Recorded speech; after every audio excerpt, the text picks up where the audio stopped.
आखिरकार आप चिराग जी पहुंच ही गए राजभवन जी। आखिरकार आपका ये मां महिम राज्यपाल जी खुद यहाँ पर मौजूद नहीं थे, पर उनके जो प्रोटोकॉल में जो ऑफिसर हैं उनको अभी हम लोग देकर आए हैं। बट संभवतः फिर हम लोग दोबारा एक बार प्रयास करेंगे जब मां महिम यहाँ पर हों और उनसे व्यक्तिगत तौर पर, क्योंकि जो बिंदु हम लोगों ने इसमें लिखे हैं वो उनको समझाना, उनको बताना ज़रूरी है।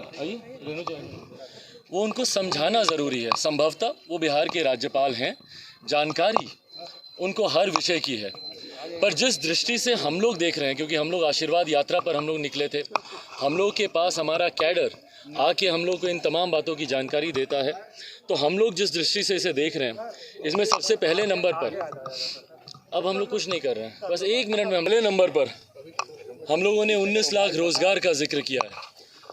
जो बिहार सरकार जिस वादे के साथ सरकार में आई थी, और आज लगभग 1.5 साल बीतने के बाद मुझे लगता है शायद मैं दावे के साथ इस बात को कह सकता हूं कि 19 लाख तो दूर, 19 आदमी खड़े करके दिखा दें जिनको इन्होंने रोज़गार दिया है, तो शायद हम लोग मानेंगे कि सरकार इस दिशा में, रोज़गार की दिशा में कुछ प्रयासरत है।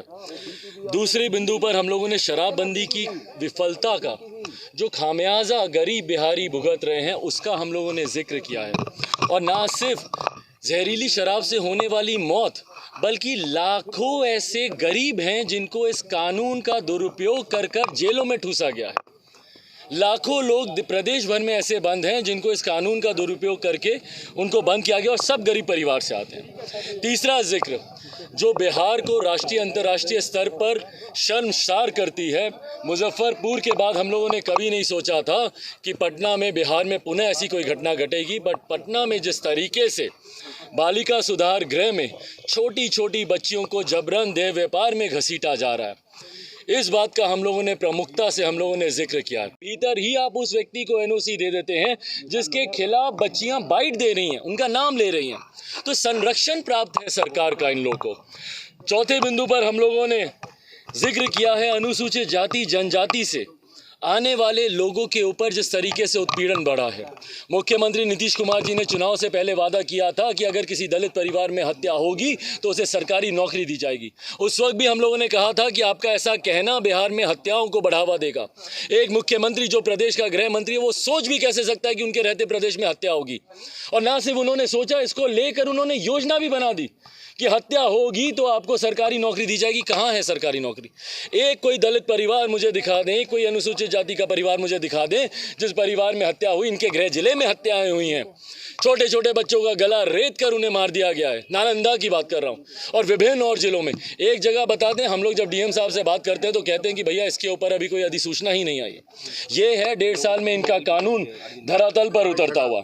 5वीं बिंदु पर बिहार में जो आपराधिक घटनाएं घट रही हैं, हत्या, अपहरण, बलात्कार, लूटमार, मतलब बताइए बाखड़गंज जैसी जगह जहां कंधे से कंधरा टकराता है भैया दिन में चलने में, वहां पे 14 करोड़ की आप लूट कर देते हैं। आए दिन हत्याएं हो रही हैं। एयरपोर्ट बगले में है भैया, रुपेश, क्या हुआ? उनकी हत्या हुई, इतना शोर हल्ला हुआ, सब हुआ आज ठंडे बस्ते में। और जितनी हत्याएं बिहार में हुई हैं, छोटी सी बच्ची को रेप कर कर उसका शव नदी में फेंक दिया गया था। वैशाली में हम लोग गए थे। क्या हुआ उन हत्याओं का? भैया जवाब देना मुख्यमंत्री नीतीश कुमार। चुप्पी साध लेते हैं। उसके बाद 6ठे पॉइंट पर हम लोग, 11 पॉइंट है, 6ठे पॉइंट पर हम लोग बिहार में जितने लोग हैं जो शांतिपूर्वक, अपना हम लोग का भी आंदोलन भैया शांतिपूर्वक था, आंसू गैस, पानी की बौछारें, लाठियां, सर फोड़ा गया, पांव टूटा। अभी हम लोग अस्पताल जा रहे हैं, आप सबसे आग्रह करूंगा रहिएगा उसमें।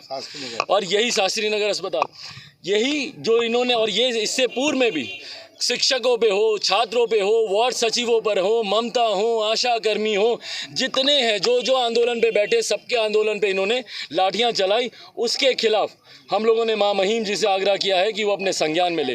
अफसरशाही और भ्रष्टाचार 7वां पॉइंट है। आज की तारीख में बिहार में शायद ही कोई ऐसा काम है जो बिना घूस दिए होता हो। उस भ्रष्टाचार को मुख्यमंत्री, भैया नाम जपने से क्या होता है? 0 टॉलरेंस। हमसे जुड़े रहने के लिए हमारे YouTube चैनल को सब्सक्राइब करें और नई वीडियो की नोटिफिकेशन के लिए बेल आइकॉन को दबाएं। अगर आप ये वीडियो Facebook पर देख रहे हैं तो लाइक जरूर करें और ज्यादा से ज्यादा शेयर करें। धन्यवाद।